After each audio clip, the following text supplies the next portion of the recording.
వక్రతుండ మహాకాయ సూర్యకోటి సమప్రభ నిర్విఘ్నం కురు మే దేవ సర్వకార్యేషు సర్వదా గురు బ్రహ్మా గురుర్విష్ణు గురుర్దేవో మహేశ్వరః గురు సాక్షాత్ పరబ్రహ్మ తస్మై శ్రీ గురవే నమః. శరదా శరదాంభోజ వదనా వదనాంబుజే సర్వదా సర్వదాస్మాకం సన్నిధిః సన్నిధిం క్రియాత్. ఓం గం గణపతయే నమః. సద్గురవే నమః. శ్రీ మహాసరస్వత్యై నమః. మనము దత్తపురాణం చతుర్థ భాగంలో నిన్నటి పారాయణ క్రమంగా రేణుకాదేవి యొక్క వృత్తాంతం, మాహాత్మ్యం, అంతేకాక ఆమలకి వృక్షం గురించి అంటే ఉసిరిక మహాత్మ్యం గురించి, తర్వాత పద్మతీర్థ మహిమ అనేటువంటి అంశం రీత్యా అట్లా అనేక అంశాలు చెప్పుకున్నాం. అయితే దీపకుడు ఈ యొక్క వేదధర్ముడు ప్రబోధిస్తున్నటువంటి అంశాలన్నీ వింటూ, గురుదేవా, అసలు కార్తవీర్యార్జునుడి భక్తి గురించి, అతని యొక్క జన్మ గురించి నా మనస్సు అక్కడే లగ్నమై ఉంటోంది. ఎన్ని వింటున్నప్పటికీ కూడా నాకు ఆలోచన అంతా కార్తవీర్యార్జునుడి మీదే ఉంటోంది. ఏమిటి అంటే, అసలు దత్తుని యొక్క విశేషమైన కృపకి అతను పాత్రుడు కాగలిగాడు అంటే అతనిది ఎంత ఉత్తమ జన్మ సంస్కారం అయి ఉంటుంది. ఇప్పటి సంస్కారం సరే, ఎంతటి జన్మ, ఉత్తమ జన్మ అయి ఉంటుంది. ఇంతటి గొప్ప పుత్రుడు కలగడానికి ఆ కృతవీర్య దంపతులు ఎలాంటి పుణ్య సముపార్జన చేశారు. సత్పుత్రుడు ఇంతటి వాడు కలిగి అంత దత్తకృపకి పాత్రుడై విశేషమైనటువంటి అనుగ్రహాన్ని పొంది ఏకఛత్రాధిపత్యంగా రాజ్యపాలన చేస్తూ ఎన్ని పొందాడు కార్తవీర్యుడు. ఆరోగ్యం, రాజ్యం, రెండు చేతులే లేవనుకుంటే సహస్ర బాహువుల్ని చక్కగా దత్తకృపతో పొందాడు. అజేయంగా నిలిచాడు కదా పొడవుపై. అట్లా అసలు అంతటి ఉన్నతమైనటువంటి ఉత్తమ సంస్కారం కలిగినటువంటి అంత మహావీరుణ్ణి, గొప్ప పుత్రుణ్ణి, అటు ఆధ్యాత్మిక రీత్యాను అలాంటి పుత్రుణ్ణి పొందినటువంటి కృతవీర్య దంపతుల యొక్క గాథని గురించి, వాళ్ళ పుణ్య సముపార్జన గురించి తెలియచేయమని చెప్పి అడుగుతాడు. అప్పుడు వేదధర్ముల వారు, కృష్ణ భగవానుడు పాండవ మధ్యముడైనటువంటి అర్జునుడికి ఈ వృత్తాంతాన్నే చెప్పారు. ఇది ఎట్లాంటి సంవాదం రీత్యా తీసుకుంటే ధర్మజ కృష్ణ సంవాదం రీత్యా మనం చెప్పుకోవాలి, విను అని చెప్పి మొదలెడతారనమాట. ఏమ్మా, చెప్పుకుందామా? అయితే ఈ అంశం ఏమిటి అంటే, సూర్యుడు చెప్పిన సప్తమి స్నపన వ్రతం. ధర్మరాజా, వరాహకల్పంలో, వైవస్వత మన్వంతరంలో, కృతయుగంలో ప్రథమ పాదాన హైహయ వంశం ఉండేది. ఆ వంశంలో కృతవీర్యుడు అనే మహారాజు మహాప్రతాపశాలి అయి సప్తద్వీపాకృతమైన మహీమండలాన్ని ఏకఛత్రాధిపత్యంగా పరిపాలించాడు. 77,000 సంవత్సరాలు పరిపాలించాడు. ఆ మహారాజుకి 100 మంది పుత్రులు జన్మించి చ్యవన మహర్షి శాపాగ్నికి ఆహుతి అయ్యారు. పుత్రశోకం తట్టుకోలేక రాజదంపతులు ఓలున విలపిస్తూ బృహస్పతిని శరణు వేడారు. ఎందుకు ఇట్లా జరిగింది? మాకు ఈ జన్మలో పుత్రోత్సాహం ఉన్నదా? వంశోద్ధారకుడు కలుగుతాడా? మేమేం చేయాలి? దివ్య దృష్టితో పరిశీలించి అనుగ్రహించండి అని కాళ్ళా వేళ్ళా పడి అభ్యర్థించారు. బృహస్పతి మహాపండితుడే కాక హృదయం కలిగిన వాడు కనుక స్పందించినాడు. అంటే దయాగుణం కలిగిన వాడు అన్నట్లుగా దివ్య దృష్టి సారించాడు. కృతవీర్య, దుఃఖించకు, క్లేశాలు పడతావు, కానీ త్వరలోనే నీకు దీర్ఘాయుష్మంతుడైన పుత్రుడు జన్మిస్తాడు. అయితే ఈలోగా నీవు వదిలించుకోవలసిన కల్మషాలు కొన్ని ఉన్నాయి. వాటి ఫలితంగానే మీకిద్దరకు ఈ పుత్రశోకం. వాటిని వదిలించుకో. దీనికి ఒక మార్గం ఉంది. దత్తాత్రేయుడు తన భక్తులకి ప్రబోధించిన సప్తమి స్నపన వ్రతాన్ని మీరు ఆచరించండి. కల్మషాలు తొలగిపోతాయి. మీ కోరికలు తీరతాయి. ఈ వ్రత విధానం తెలిసినవాడు కర్మసాక్షి సూర్యభగవానుడు కనుక ముందుగా అతడిని అర్చించి ప్రసన్నుడిని చేసుకోండి. ఇహ క్షణం కూడా వృధా చేయకండి. వెళ్ళిరండి. శుభమగుగాక అని ఆశీర్వదించి పంపాడు. కృతవీర్యుడు ఉపవాస దీక్షతో వేద మంత్రాలతో నెలన్నాళ్ళు సూర్యుడిని అత్యద్భుతంగా ఆరాధించాడు. దానికి సంతుష్టుడైన సహస్రకిరణుడు ప్రత్యక్షమయ్యాడు. సప్తమి స్నపన వ్రతాన్ని ఉపదేశించాడు. రాజా, ఈ వ్రతాన్ని ఆచరిస్తే శిశుమరణాలు అంతరిస్తాయి, వ్యాధి పీడలు తొలగుతాయి, అన్ని వయస్సుల వారికి ఆరోగ్యం బాగుపడుతుంది. ఇది నీ చింతలను తొలగిస్తుంది. వ్రత విధానం చెబుతున్నాను, శ్రద్ధగా గ్రహించు. మృతవత్స అయిన ఇల్లాలు మళ్ళీ గర్భం దాల్చాక, అంటే పిల్లలు పుట్టిపోతూ ఉండేటువంటి ఇల్లాలు మళ్ళీ గర్భం దాల్చాక 7వ నెల రాగానే గ్రహతారా బలాదులు సరిచూచి ఒక శుభముహూర్తం నిశ్చయించుకోవాలి.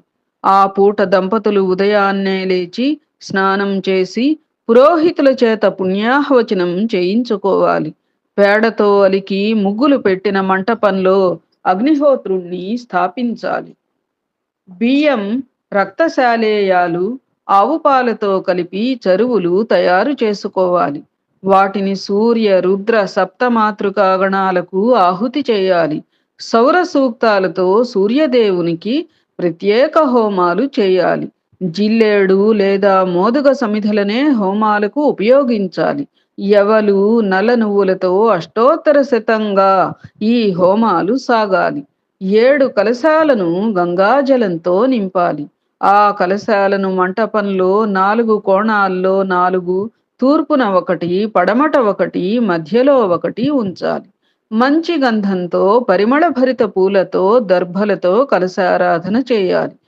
7 కలశాలని 7 అద్దాలతో కప్పాలి. సప్తర్షుల్ని వీటిలోకి ఆహ్వానించి ఆవాహన చేయాలి. తూర్పు, పడమర కలశాల్లోకి సూర్యచంద్రుల్ని అభిమంత్రించాలి. ఓషధి సూక్తాలు పఠించాలి. పంచ ప్రకార జలన్వితాలు చేయాలి. పంచరత్నాలతో, పంచ పల్లవాలతో అలంకరించాలి. శుద్ధి చేసిన మట్టి తెచ్చి 7 కలశాలలోనూ వేయాలి. రత్నాలు వేసిన 5 కలశాల నుండి మధ్యమ కలశాన్ని పురోహితుడు సూర్యమంత్రాలు ఉచ్చరిస్తూ ఉండగా పైకి తీయాలి.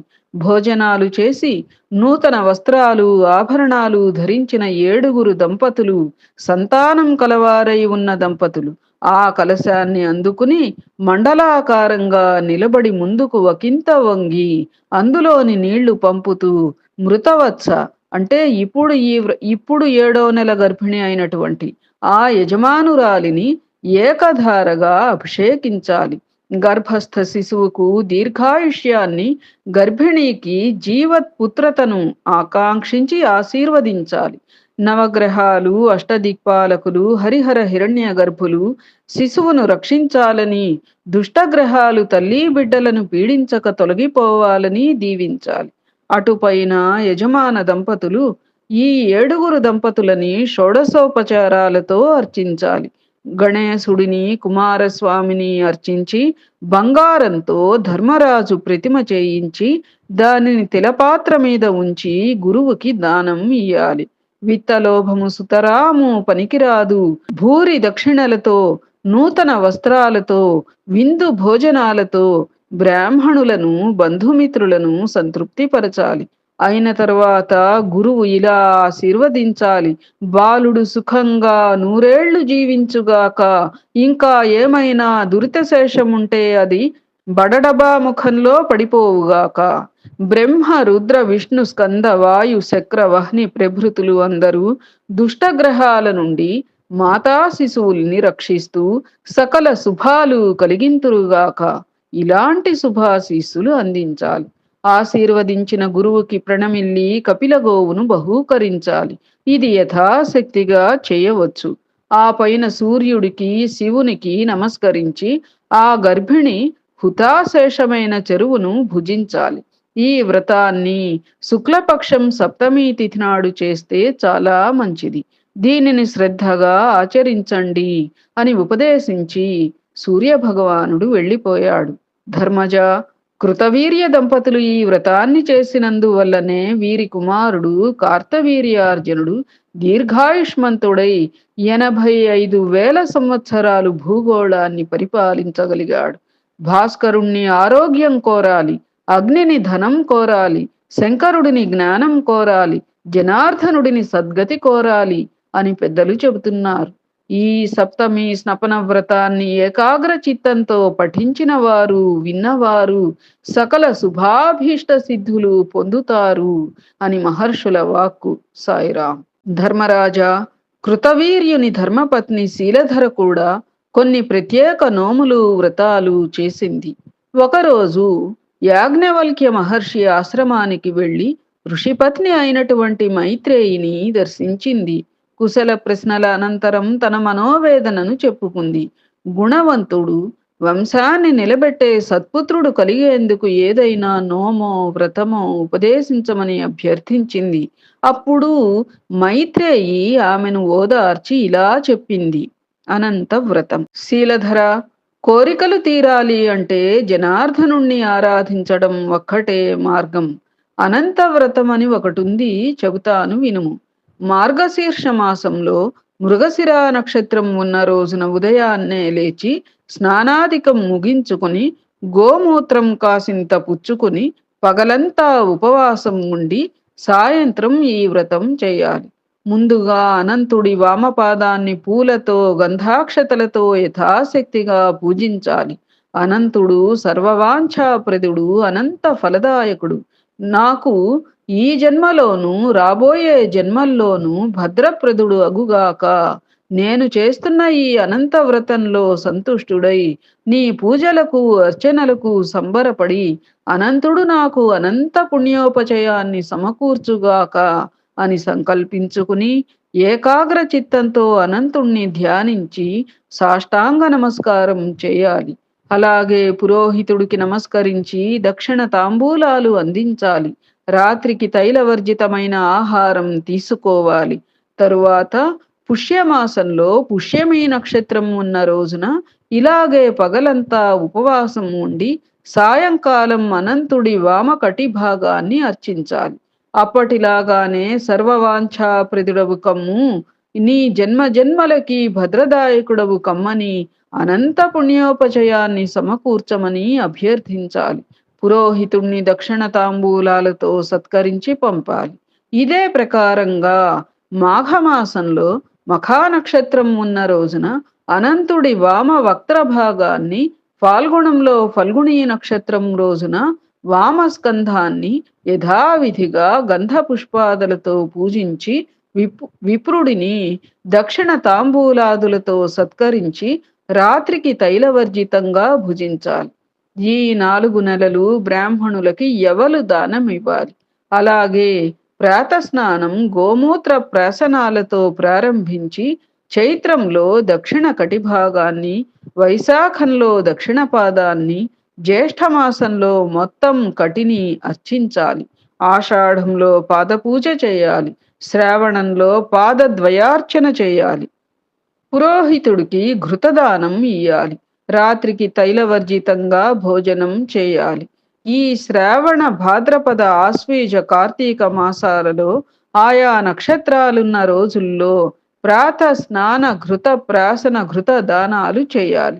భాద్రపదంలో పూర్వభాద్ర నక్షత్రం ఉన్న రోజున గుహ్యాన్ని, ఆశ్వయుజంలో అశ్వని నక్షత్రం ఉన్న రోజున హృదయాన్ని, కార్తీకంలో కృత్తికా నక్షత్రం ఉన్న రోజున శిరస్సును అర్చించాలి.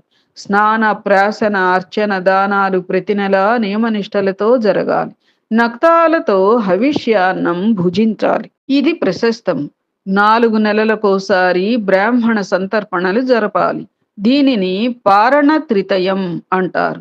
ఈ వ్రతదీక్ష నడుస్తున్నప్పుడు తుమ్ములు వచ్చినా, ప్రస్ఖలనాదులు జరిగినా అనంతుడి నామాలు జపించాలి.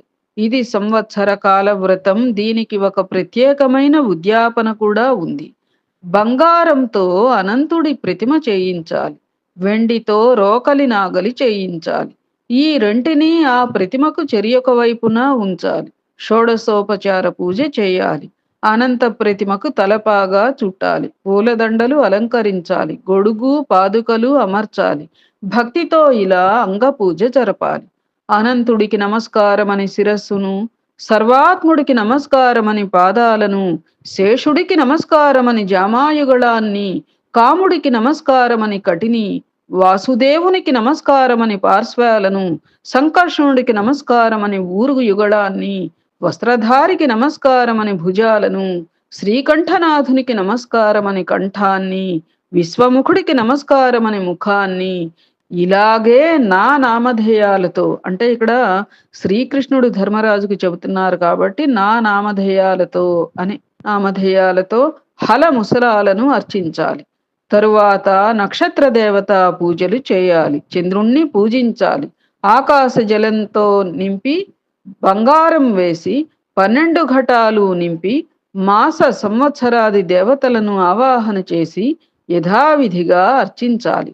కడపటి వేద పురాణవేత్తయై జితేంద్రియుడై శాంత స్వభావుడైన పురోహితుడికి లేదా మరి ఒక యోగ్య విప్రుడికి ఈ సువర్ణానంత ప్రతిమను, రజతహర ముసలాలను అనంతుడు సంప్రీతుడంగుట ఆ అనంతుడు సంప్రీతుండగుగాక అంటూ దానం చేసి దక్షిణ తాంబూలాదులు, నూతన వస్త్రాలు అందించాలి.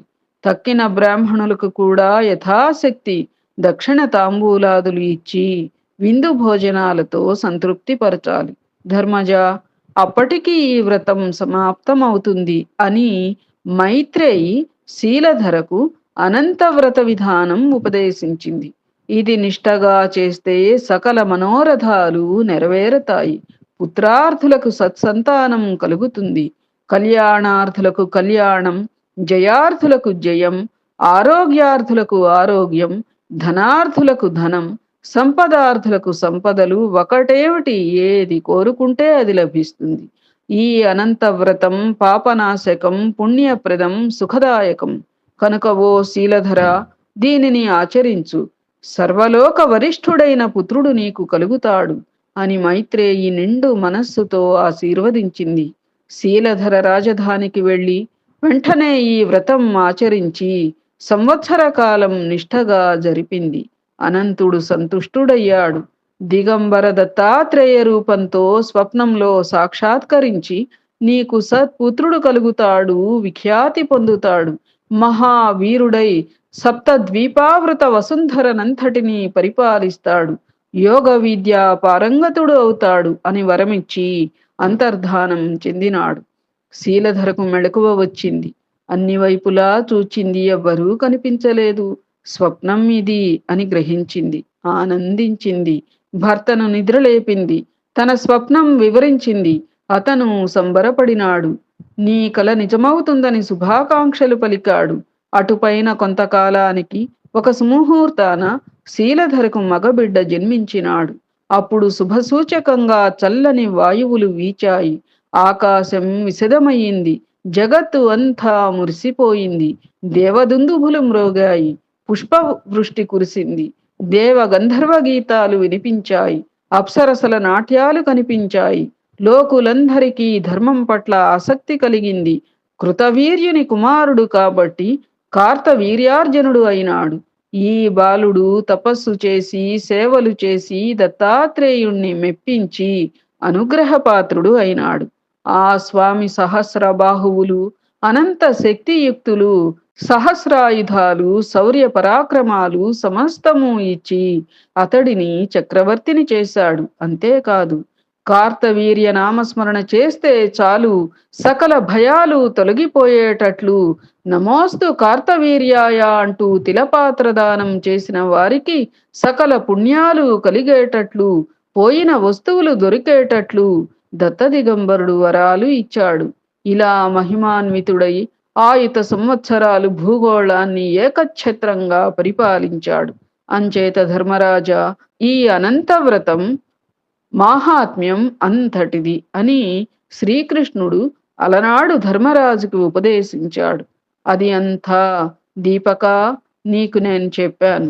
కార్తవీర్యుడి తల్లిదండ్రుల కథ, పుత్రుడి కోసం వారి పాట్లు విన్నావు కదా, ఇంకా ఏం కావాలి అన్నాడు వేదధర్ముడు.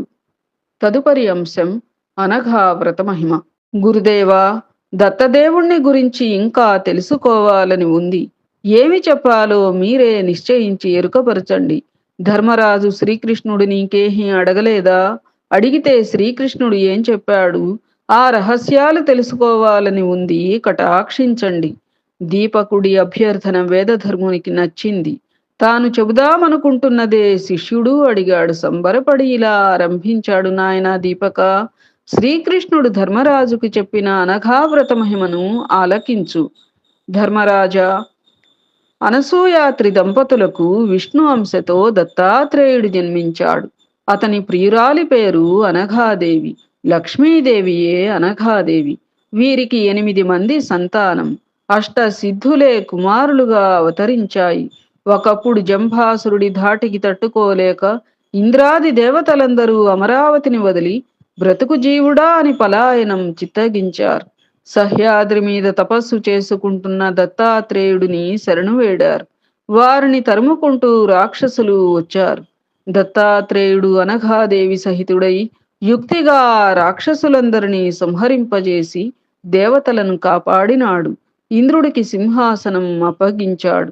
ఈ దత్త యోగీంద్రుడు యోగ మార్గం అవలంబించి 1000 సంవత్సరాలు తపస్సు చేశాడు.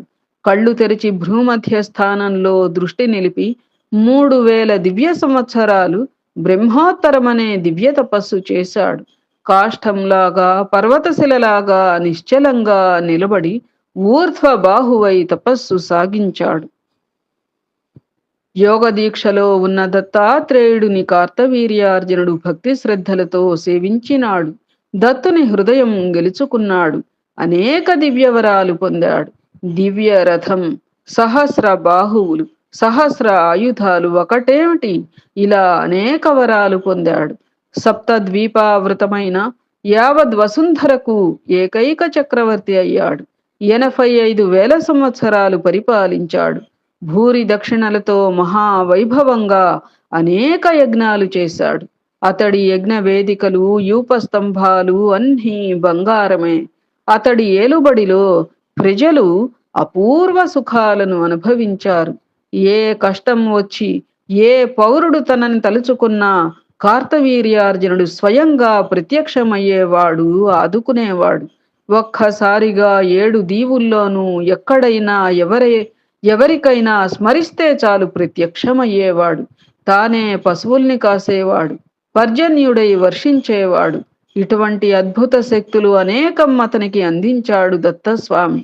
యోగ మార్గంలో కూడా నిష్ణాతుణ్ణి చేశాడు. కర్కోటకుణ్ణి తెచ్చి ఈ కార్తవీర్యుడు తన రాజధాని మాహిష్మతికి కావలి పెట్టాడు.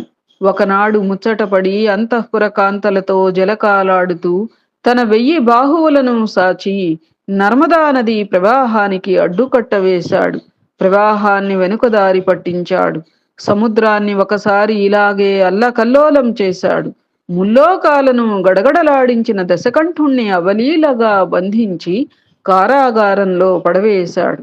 ఆ తరువాత పులస్త్య బ్రహ్మ స్వయంగా వచ్చి కార్తవీర్యుణ్ణి బ్రతిమలాడి రావణుడిని విడిపించుకు వెళ్ళాడు. వాళ్ళ తాతగారు అన్నమాట పులస్త్య బ్రహ్మ. ఎవరి తాతగారు? రావణాసురుడి తాతగారు. ఈ కథ మనం ముందధ్యాయంలో చెప్పుకున్నాంగా. ఒక పర్యాయం ఆకలిగొన్న విప్రుని రూపంలో చిత్రభానుడు అర్థిస్తే అతడికి యావత్ భూగోళాన్ని భిక్షగా సమర్పించాడు ఈ కార్తవీర్యుడు. మొత్తం భూగోళాన్ని అగ్ని బాణరూపంలో భక్షిస్తూ ఉంటే తాను చూస్తూ నిలబడినాడు. అప్పుడు వశిష్ఠ మహర్షి తన 1000 సంవత్సరాల తపోదీక్ష నుండి, జల సమాధి నుండి యువతలకు వచ్చి పరిస్థితి గమనించి కార్తవీర్యార్జునుణ్ణి శపించినాడు. బ్రాహ్మణ బాలుడైన భార్గవరాముని చేతిలో సంహరింపబడతావన్నాడు. దత్తాత్రేయుడి నుండి తాను వరంగా పొందిన మరణ విధానము, ఈ శాపము సంపాదించడంతో కార్తవీర్యుడు సంబరపడినాడే గాని దిగులు చెందలేదు.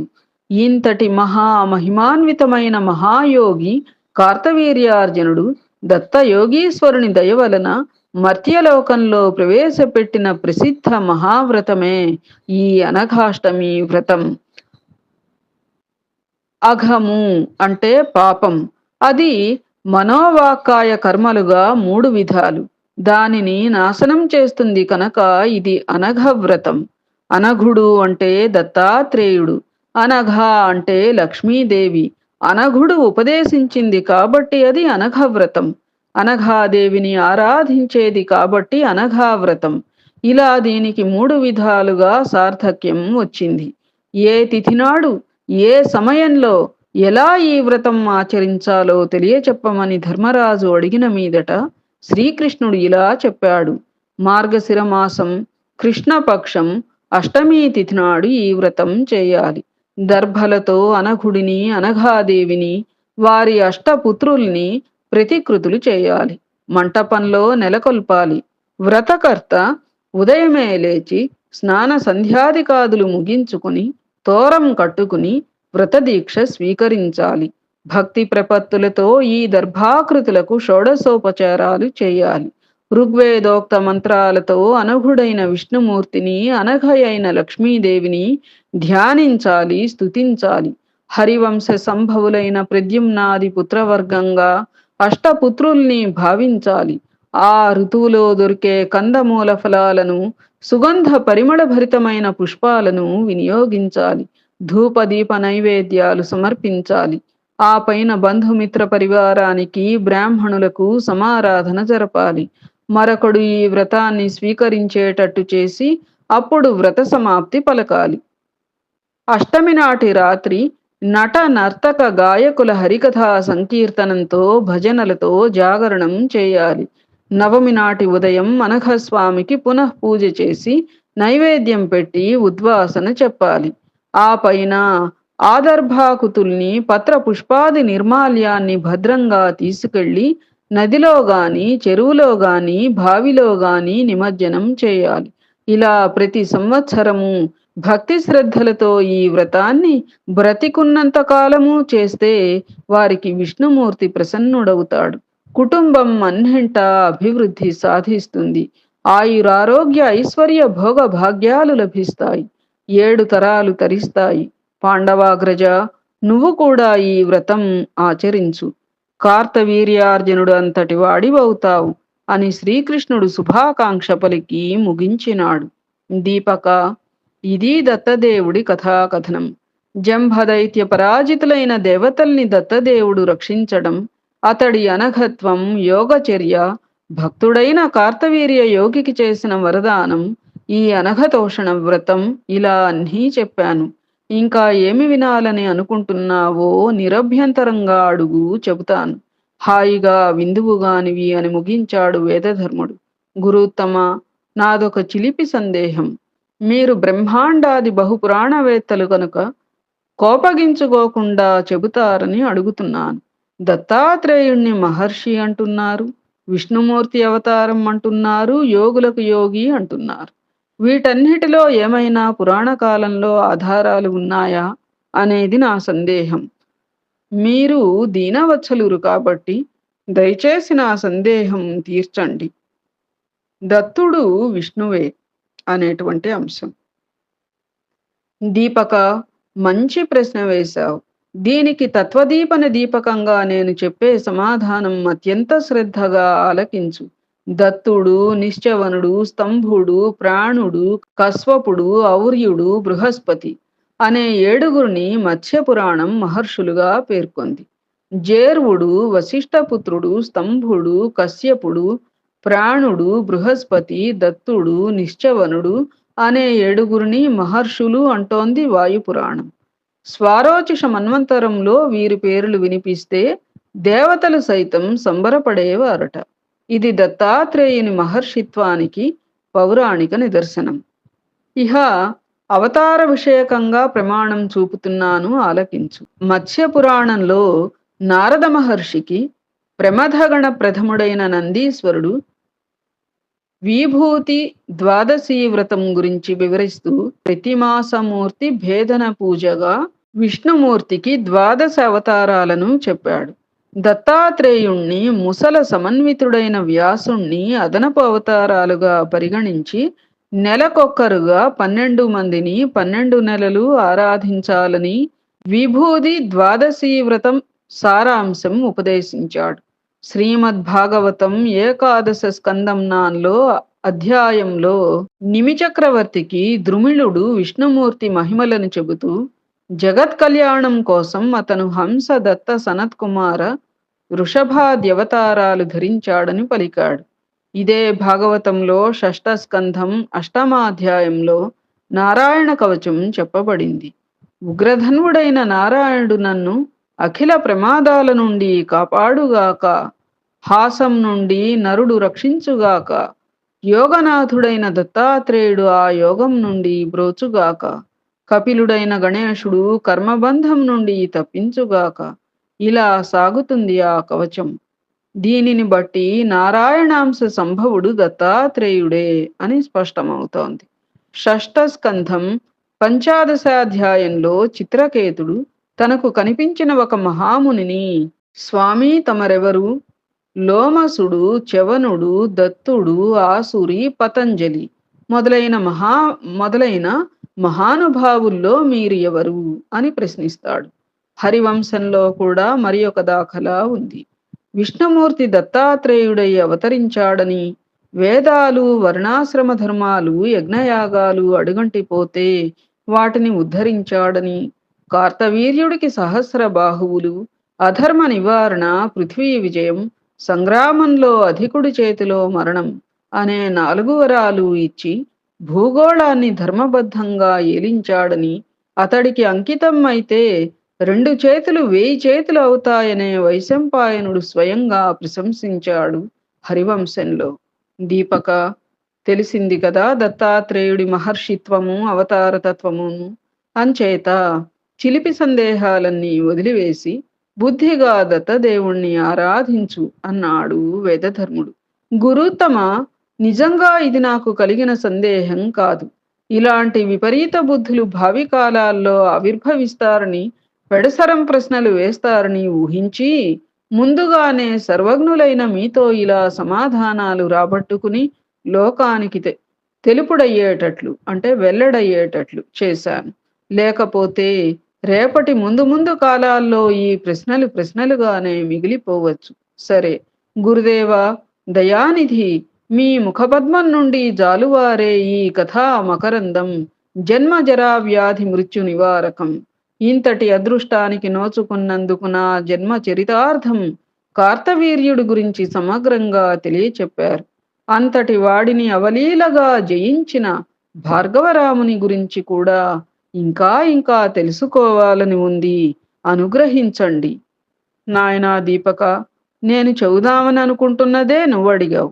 భారతంలో వ్యాసమునీంద్రుడు రచించిన భార్గవరామ చరిత్రను క్లుప్తంగా చెబుతాను, ఆలకించు అని వేదధర్ముడు చెప్పనారంభించారు. తదుపరి రేపు కొనసాగించుకుందామా అమ్మ? రేపు చెప్పుకుందాం భార్గవరాముని చరిత్ర. సరేనా? ఏతత్ఫలం సర్వం సద్గురు చరణారవిందార్పణమస్తు. సద్గురవే నమః. శ్రీమాత్రే నమః. శ్రీ సీతారామ లక్ష్మణ భరత శత్రుఘ్న సహిత హనుమతే నమః. ఓం ద్రాం దత్తాత్రేయాయ నమః.